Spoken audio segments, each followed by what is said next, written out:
Oke, assalamualaikum warahmatullahi wabarakatuh. Berjumpa lagi bersama kami komunitas Super Hongkong bersama Mbok Diana Azumi dan Wong Ganteng sak donya. Oh yeah, kita malam ini sedang ngapain, Sandro? Ngerumpi tengah malam. Ngerumpi tengah malam. Iya, iki urip modelan kene ben rong jawab. Ngerumpi tengah malam kali ini kita akan ngerumpi tentang apa? Ngrumpi tentang loh, iki di ono lho. Nah, Ngrumpi ini ya. tentang apa ya? Ngerumpi tentang apa? Tentang Tentang membahas apa? membahas ini loh. Kenapa macam-macam karakter Simbah. Karakter orang tua yang dijaga. Teman-teman ya. Jadi kan intinya itu berbagai macam karakter para nenek, para kakek, pokoknya yang sekiranya itu kan orang tua, usia lanjut usia, Yang lanjut para lanjut usia di Hongkong, khususnya, buku. iya buku. Hongkong juga ada loh, yang laki-laki. Mungkin dari teman-teman mungkin ada keluhan atau curhatan atau sebuah cerita. Ada tadi kan. Jadi apa? Dia tuh dapat job dari Indonesia ya. Jaga satu nenek. Tapi kan nggak ngerti kondisi neneknya kayak gimana kan. Nah, di saat nggak ngerti kondisi neneknya bagaimana ini, ternyata neneknya sangar sadis. Berarti Unpredictable. Ya kan, dari agensi sama PT pasti akan bilang kondisinya baik-baik saja. Nek gitu kan. Kondisi neneknya baik-baik saja.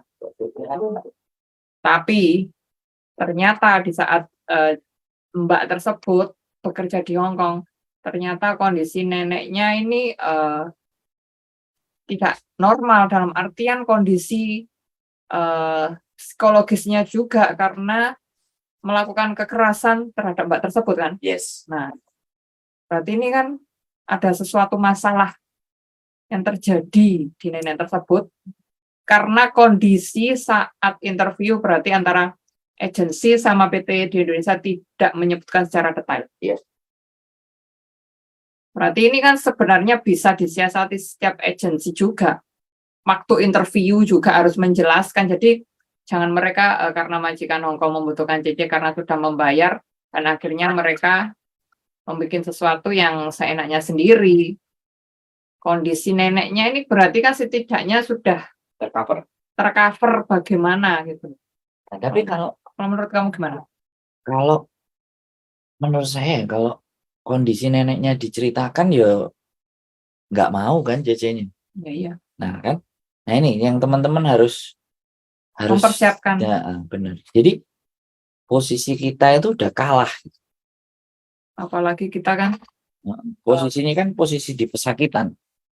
Ya iya, kalau dalam kondisi seperti itu kita mendapatkan majikan yang tidak baik. Untuk teman-teman bisa komen ya, bisa komen di sini. Kita lagi membahas tentang ini ya kondisi pekerja migran Indonesia yang berada di Hongkong yang di sektor asisten rumah tangga.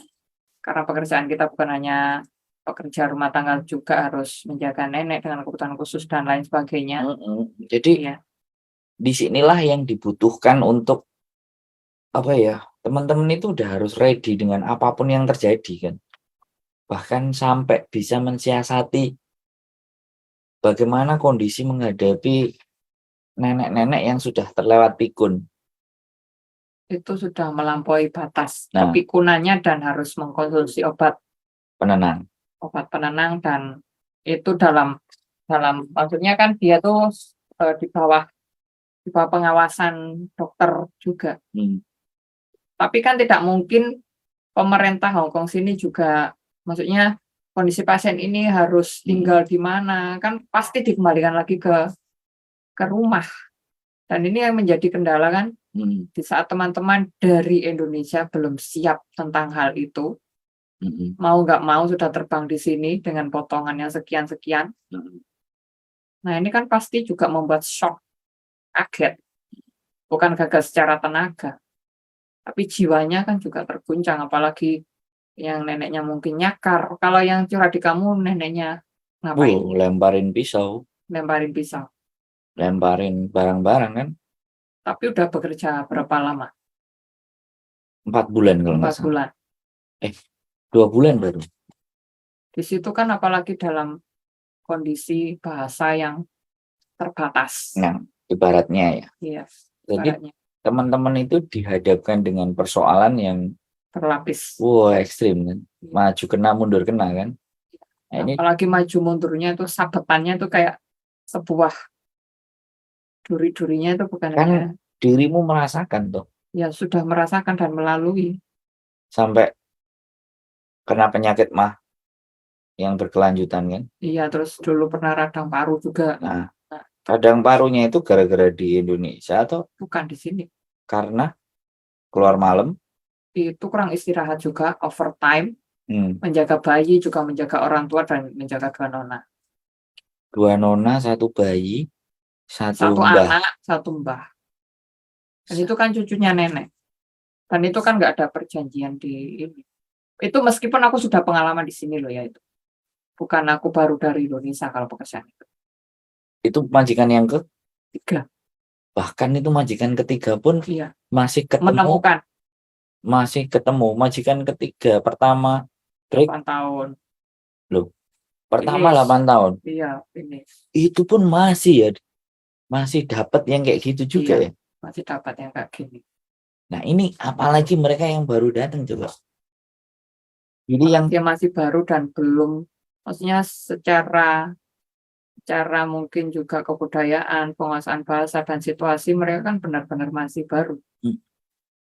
jadi shock kan pastinya kan. Ya pasti. Bahasa nggak nguasain. Terus kondisi pekerjaannya. Yang dihadapin adalah demit, Iya, bukan apalagi manusia. kekerasannya itu kan membahayakan nyawa kita juga.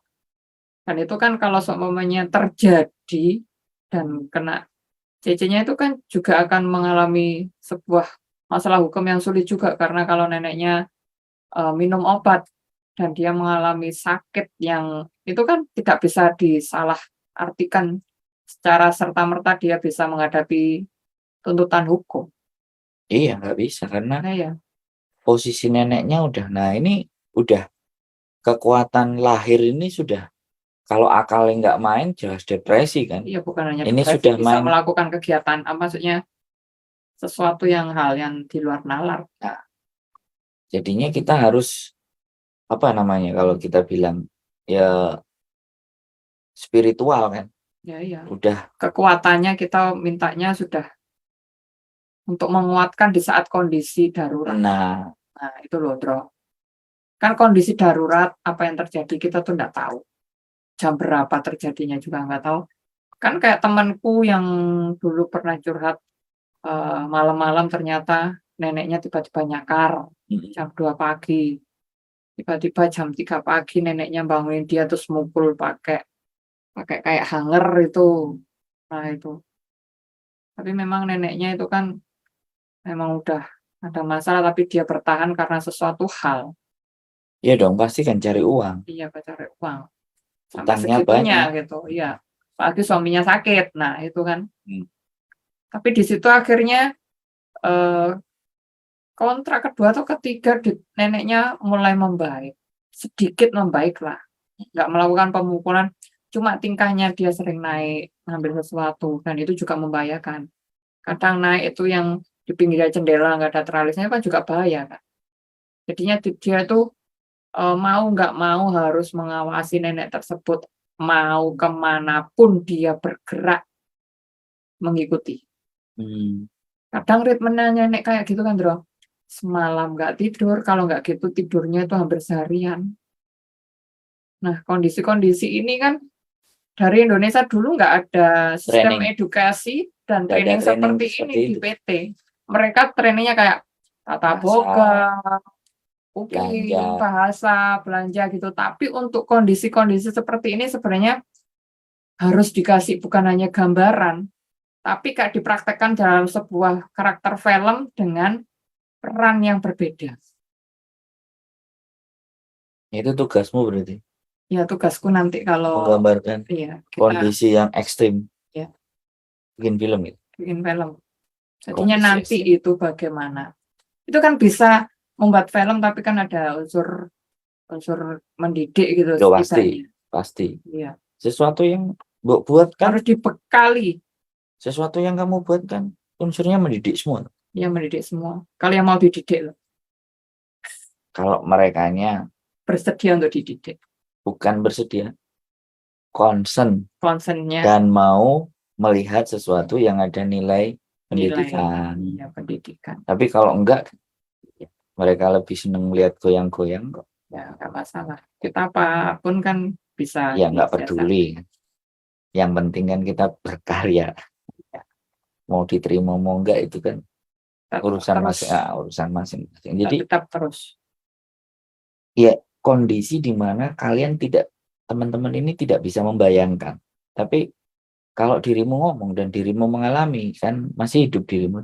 Iya, masih bernyawa kan setidaknya tuh memberi sedikit kekuatan, nggak tahu prosentasenya berapa manusia yang nanti tergerak biar mereka tuh di saat sudah terbang di negara penempatan tuh memang benar-benar siap gitu loh. Kan nggak mungkin kita harus siap 100%, tapi presentasi berapa persennya di atas 50%, 45% itu kan setidaknya sudah memberi sebuah kekuatan gitu loh.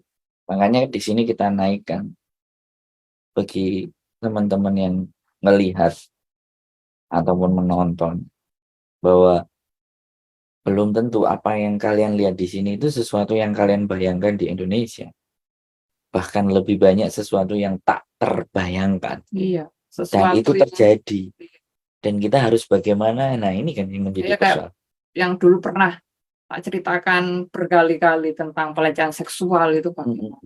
Saat kita genting kondisi kita tidak memegang sesuatu apapun, kita disentuh sesuatu yang itu tiba-tiba dan itu sudah masuk ke pelecehan seksual juga gitu. Apa yang harus kita lakukan?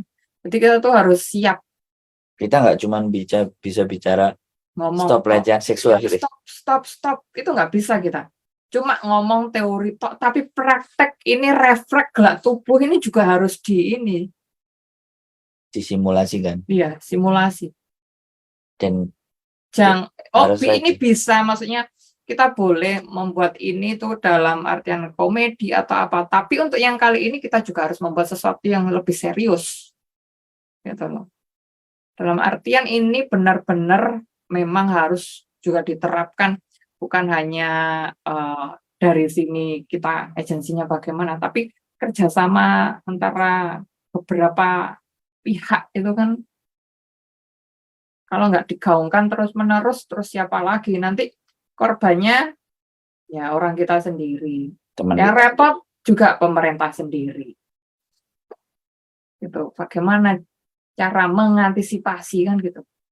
Kita kan apapun itu harus sedia payung meskipun nggak hujan gitu loh. Jadi ini kan soalnya dari cerita tadi itu ngomongnya adalah saya hire kamu ke sini itu ngerawat mamaku.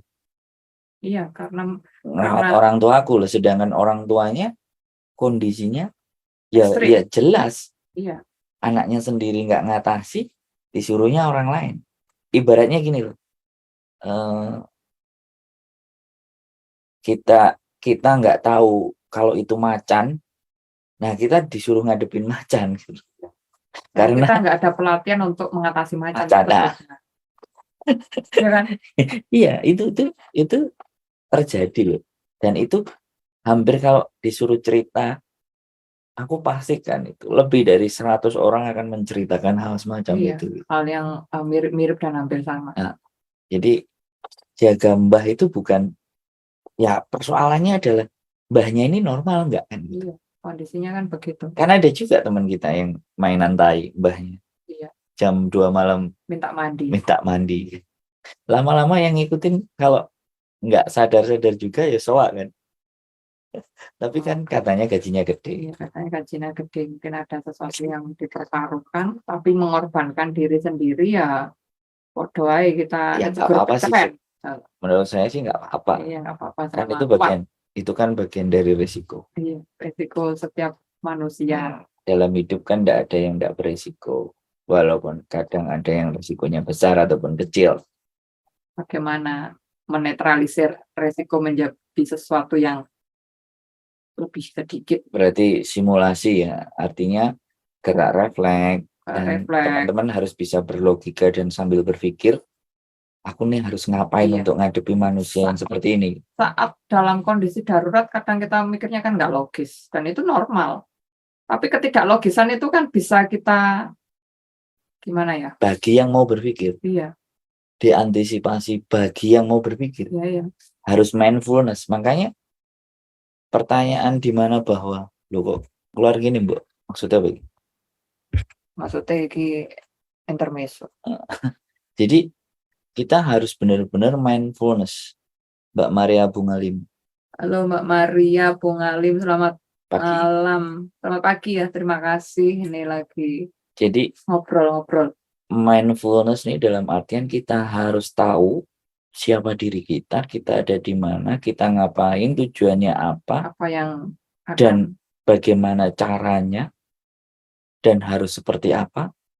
Itu pertanyaan yang memang harus benar-benar bisa dijawab oleh diri kita sendiri. Iya. Diri kita sendiri tuh harus siap. Kita juga harus, bukan hanya, kita kan sering dapat edukasi tentang kesehatan mental juga. Nah itu dari poin-poin itu teman-teman sebenarnya kan mengalami itu kan bisa ditarik kesimpulan sendiri atas apa yang sudah terjadi. Kita tuh evaluasi sama diri kita sendiri. Ya. Kembali lagi pertanyaannya. Kadang kita itu melihat ke dalam diri sendiri aja nggak ada waktu. Iya. Yang lebih banyak dilihat kan keluar. Ya keluar. Ya kan, kayak aku ndek utang akeh. Keluargaku ya keluargaku butuh semua. Tapi mereka tidak melihat di dalam dirinya, bahkan sampai berpikir dirinya sendiri itu tidak penting. Ya. Mereka yang penting, padahal itu adalah sesuatu yang sangat keliru toh. Ya. Mereka sesuatu jalan yang kurang tepat. Nah, mereka bisa makmur, mereka bisa oke, itu kan lantaran ada kita di sini. Iya. Makanya kita tuh harus membangun kekuatan diri. Kalau membangun pondasi rumah kita juga harus membangun pondasi diri. Membangun pondasi diri, memahami, lebih mencintai. Dalam artian mencintai bukan sesuatu yang egois, gak mau tahu orang lain. Kita kan masih hidup bermasyarakat, kecuali kalau kita hidup di hutan. Nah, istilahnya kalau kita benar-benar punya pondasi diri yang kuat, kita bisa membangun bukan hanya kepercayaan diri, tapi setidaknya itu paham diri kita itu seperti apa gitu. Dengan segala kekurangan kita bagaimana. You must know who you are. Iya. Berarti, siapa kamu? Nah, kita harus tahu siapa diri kita. Iya. Siapa diri kita? Ya Sandro. Ya Sandro. Setidaknya kan kita, selengean kita itu pada tempat yang mana kan ada rule-nya, kan nggak mungkin terapas pasti, tapi kan itu hal-hal yang bukan pada tempatnya. Pembicaraan malam ini berat. Iya berat, soalnya mengenali diri. Ya mengenali diri. Ini harus terus terkampanyekan sebenarnya. Ya, iya. Tujuannya kan banyak. Mengenali diri sendiri itu tidak hanya untuk mengatasi masalah, menggali potensi, dan kita mau ngapain, kita mau seperti apa dalam hidup ini, itu kan menggali sesuatu yang ada di dalam diri kita. Kunci. Menyadari bahwa diri kita ada di mana dan kita siapa. Bukan berarti kita itu ngalah ya. Kalau orang bilang, kalau kita ngomong kita tahu dirilah, terus kita itu berasumsinya ngalahkan, bukan seperti itu. Ya, iya. Kita tahu diri itu artinya di situasi seperti apapun kita bisa menempatkan, menetralisir setiap kondisi yang ada, itu penting. Dan itu butuh pemikiran. Iya. Butuh pemikiran yang mendalam, dan itu butuh logika. Lah butuh logika dan pemikiran itu butuh pikiran yang tenang. Pikiran yang tenang, pikiran yang tenang, pikiran yang damai. Bagaimana yang nyaman. Dan bagaimana caranya mendapatkan kan itu. Ya. Karena kalau kita sudah bisa berdamai dengan diri kita dan tenang, artinya mau ngelangkah untuk mengambil sesuatu itu pasti berpikir dulu. Bisa toh. Karena kita tenang kan. Ya. Yang terjadi di sini itu kan panik kan. Panik dan kepanikan karena penguasaan diri yang kurang. Nah, menguasai diri ini tidak semerta-merta semua orang bisa ngelakuin loh. Itu pembelajarannya panjang sekali kan. Panjang dan lama dan butuh. Nah, bukannya jam terbang atau apa, tapi kita terus menyadari kekurangan diri kita. Mungkin kita ada sesuatu omongan yang kurang tepat di teman, ya sudah berbicara. Kita mau berbicara ke teman yang sekiranya bukan teman akrab gitu ya, kita masih menjaga mulut kita. Meskipun kita kan ngomongnya kan ceplas-ceplos gitu. Tapi kan di kalangan kita ceplas-ceplos. Tapi untuk yang di luar kita ceplas-ceplos, tapi kan tahu porsinya seberapa ceplas-ceplos tersebut. Gitu. Jadi itu kan juga merupakan sebuah penguasaan diri juga. Memahami. Iya, memahami. Memahami di mana kita dan kita harus berbicara yang seperti apa. Kita maunya yang seperti apa. Teman-teman itu melakukan sesuatu untuk apa. Kalau teman-teman emosi, semua orang pasti punya emosional itu. Tapi emosi itu bagaimana sih mengelolanya dengan cara yang lebih indah gitu loh. Kalau emosi ya emosi, nggak apa-apa, meso-meso nggak apa-apa gitu. Tapi kan nggak mungkin kita meso-meso di tempat umum atau apa. Meso lah ngumpat di rumah atau ngumpat apa ya nggak apa-apa, ngumpatnya itu loh. Jadinya biar di saat kita emosi, orang yang tidak ada sangkut pautnya sama kita itu tidak terkena imbasnya emosi kita. Kita harus memberikan pagar gitu loh, bro. Jangan sampai aku karena mangkel sama seseorang akhirnya kamu kena luapan. Oh ya kita kesabapan itu. Kita membawa energi yang buruk buat orang lain itu adalah sesuatu yang kurang tepat. Berarti itu penguasaan dirinya harus ada dibenahi. Dipok. Iya, kalau isono utak iki dibuka, iku apa sih ndi sing ono kremine apa ono cacingnya gitu. Kalau menurutku gitu loh ya. Tidak semua orang bisa mencapai tataran dan taraf seperti yang Mbak omongin itu loh. Tapi ya sudah. Tapi kampanye kita kan terus-menerus. Kita itu harus menyadari kekurangan diri kita. Kita kan nggak punya kelebihan apa. Kita kelebihan apa sih? Kekurangan pasti banyak. Nah itu evaluasi terus hidup kita. Tapi kalau menurutku sekali lagi, mereka sudah sampai di sini itu sudah unggul. Iya unggul. Pilihan.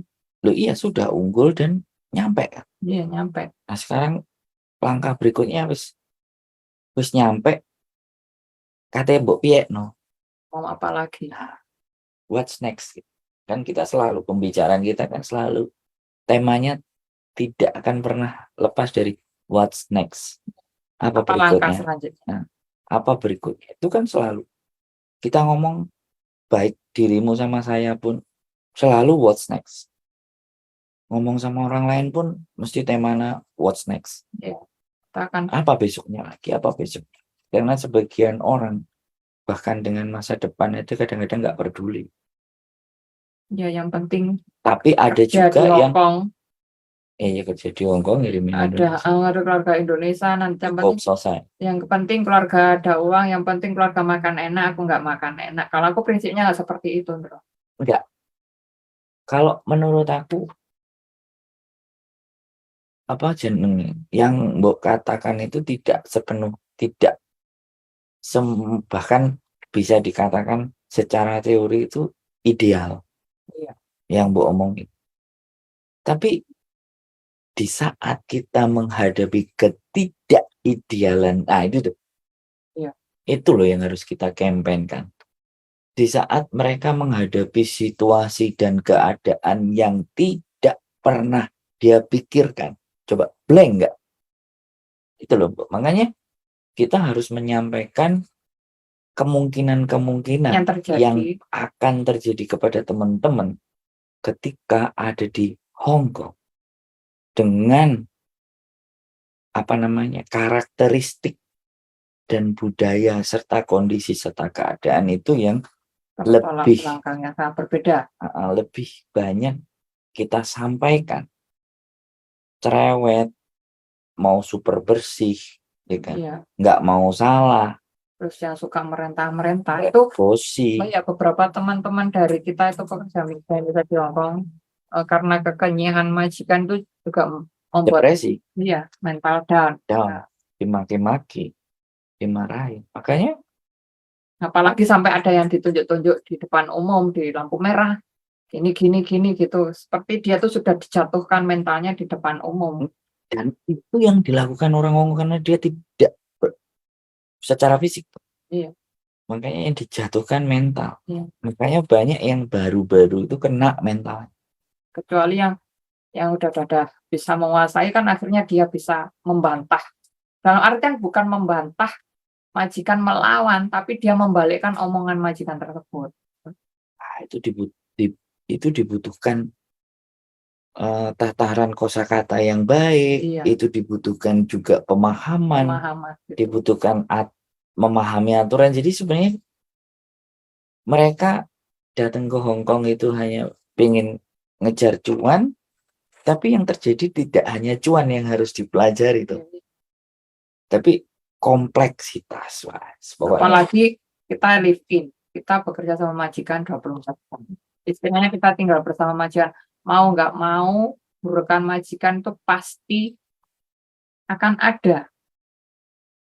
Dan mungkin ada yang tidak bisa kita terima. Mungkin majikannya melakukan sesuatu perbuatan yang nggak baik di depan kita gitu loh. Kan itu rumahnya, dia mau apa aja kan nggak masalah meskipun ada orang lain di situ gitu. Kadang kan teman-teman kayak majikannya mungkin sering bertengkar sama istrinya. Ya itu urusannya kan. Iya, terus ada yang kalau dulu temanku anak memarahi anaknya.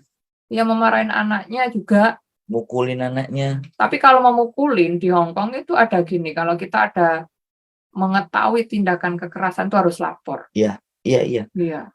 Cuman antara dua pilihan.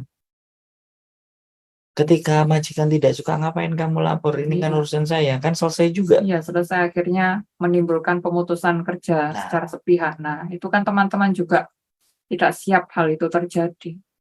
Belum lagi pinjam duit, belum lagi ngadain paspor, belum lagi hutang. Kompleks sebenarnya. Tapi oke, fine. Malam hari ini kita sedikit ngobrol, kasih statement ya, closing statement. Closing statement untuk teman-teman yang bekerja di Hong Kong itu ya, saya selalu mengingatkan selain menjaga kesehatan, selain kita memberi asupan gizi yang cukup terhadap tubuh kita, raga, berilah asupan terhadap jiwa kita juga. Gitu. Dalam artian kita punya kepercayaan, punya agama yang kita anut, ya sudah itu bagaimana teman-teman senyaman mungkin mau melakukan meditasi di malam hari, melakukan suatu perenungan apa yang sudah teman-teman lalui dalam satu hari. Istilahnya itu kita itu dalam persoalan satu hari itu anggap aja kita itu dapat ujian apa aja hari ini. Aku melakukan itu soalnya. Aku hari ini mendapatkan ujian apa, mungkin ketemu teman gini, bahagia atau apa, itu aku selalu nanti malam itu aku biasanya nyempetin 15 menit aku nyempetin. Refleksi. Iya. Refleksi. Ya, ini adalah cara aku sendiri sih. Ya nggak apa-apa, kan statementmu. Iya. Closing statement. Ya kan bukan hanya asupan secara raga, tapi asupan secara jiwa itu juga penting. Ya nggak apa-apa. Kamu ngomongin ini sampai 20, 30, bahkan 40 kali pun nggak apa-apa. Ya. Cuman artinya kan kamu berarti nggak baca. Kamu harus baca juga yang lain biar banyak pesan. Biar banyak pesanan, biar banyak panggilan. Itu closing statement dari Mbak Diana Yumi yang udah beratus-ratus tahun di Hong Kong. Mudah-mudahan teman-teman semuanya selalu sehat, ya kan? Sehatnya jiwa dan raga. Boleh ngobrol dengan saya di channel YouTube saya. Atau datang di komunitas itu perong. Datang di komunitas untuk asupan jiwa. Asupan jiwa boleh. Biar asupan kreativitas. Agar kalian pulang nanti sudah siap. Nggak depresi lagi. Dan lebih berbahagia. Dan berharap minggu depan datang lagi, kita belajar lagi yang lebih kencengan itu. Yang lebih kenceng dan temanya ya beda-beda. Mungkin hampir sama, hampir beda ya. Yang penting kita terus menyuarakan hati teman-teman kita semua gitu. Biar teman-teman itu kalau mau curhat, mau bercerita, meskipun kita tidak menemukan solusi bagi mereka, kalau kita cukup mendengarkan itu kan Membuat tenang. membuat tenang dan lebih lega. Jadi kuncinya adalah sebenarnya kita bukan solutor, tapi kita berusaha Kita menjadi juga bukan motivator. menjadi teman untuk teman-teman bisa lebih tenang, lebih logis, lebih bisa berpikir, sehingga teman-teman bisa dan mampu memutuskan sesuatu yang baik buat teman. Dalam kondisi apapun. Nah, penting itu dalam kondisi apa. Begitu saja, selamat pagi teman-teman semuanya. Sehat Selamat selalu istirahat. dan assalamualaikum warahmatullahi wabarakatuh. Bye-bye. Yang dong.